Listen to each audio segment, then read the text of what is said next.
And no matter how good we are, we can still be better. You can always be better. Customers have a divine discontent, and they teach you if you listen to customers. So we watch for that, and we see patterns, and we can find places where it's not working, something's going wrong, and that's really how I get the feedback, is from customer input. And often, in all caps, angry, you ruined my child's birthday because the gift didn't show up on time. And we take that, and what you really want to do is you take that, it's an anecdote, it's a single example, but you need to find the root cause. What went wrong deep inside the system? How did this happen? Because then you can fix it for everyone, so that particular problem will never happen again. You don't just fix the symptom, you have to fix the root cause. And that's been the secret to our operational success for 20 years. There are a lot of things that are a waste of time. When you think about your life, I often tell people that I work with, if you can get, because people have very high standards for how they want their work life to be. And I said, look, if you can get your work life to be where you enjoy half of it, that is amazing.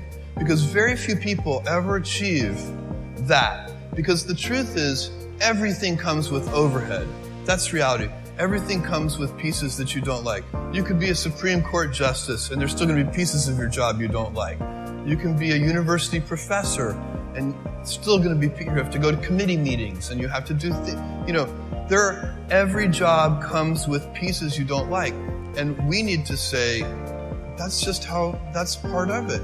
And not resent those pieces, or try not to, but also try to minimize them. I tell senior executives, you should have the least stress. There's this weird, I think, false idea that CEOs, I'm a CEO, there's this false idea that CEOs are under the most stress. Well, I look at that, I'm like, why? You're in charge. Why don't you delegate the stress? It's your choice. And so you have to figure out how to set up your life in such a way that you can minimize the things. And I find people don't dislike hard work. What people dislike is being out of control.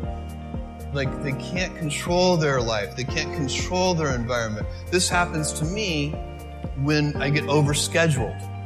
I hate being overscheduled. I want some time to be able to think and free myself. We all have the same amount of time in the world. Nobody has more time than anybody else.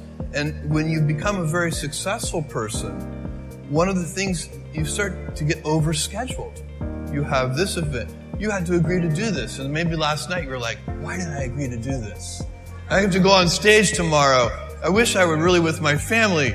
And, or I hope maybe not this case. Let's say that you like this one. But in general, that kind of thing happens. And so you have to guard your time and try to stay a little bit flexible. So that's, for me, it's not a waste of time, but I like to have some freedom of movement rather than having every minute of every day scheduled. So a young person starting their career, I think there are probably a lot of things. Some of them are very well known and people have heard them many times. They're still true. One of those is you should always focus on, a young person should find something that they're passionate about to do. And that's not going to surprise anyone. It's a clear thing to do. It's very hard. If you don't love your work, you're never going to be great at it. I think the other thing I would suggest to any young person, even before they start their career, is to really think about their choices. Because I find young people, and I when I was young, I made this mistake too. You can get very fixed on your gifts. So everybody has gifts. You have gifts and you have things that you didn't get gifted. Maybe you're extremely beautiful. Maybe you're extremely good at mathematics. There are a lot of things that you can be given. But those things can confuse you because they're not the things that construct your life. It's your choices that construct your life, not your gifts. You can celebrate your gifts. Be proud of them. Be happy of them. Actually, don't be proud of them. be celebratory of them, but you can't be proud because they're gifts. They were given to you. You didn't earn them. You can only be proud of the things you earn.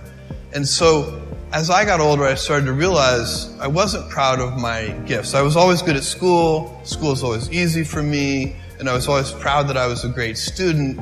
I got A's in all my classes. I was good at math, all of that. And I thought that's who I was. But it's not true.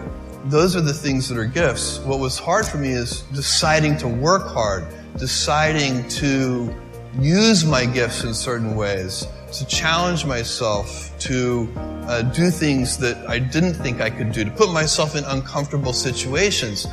We all I would say to a young person, you can choose a life of ease and comfort, or you can choose a life of service and adventure. Which one of those, when you're 90 years old, are you going to be more proud of?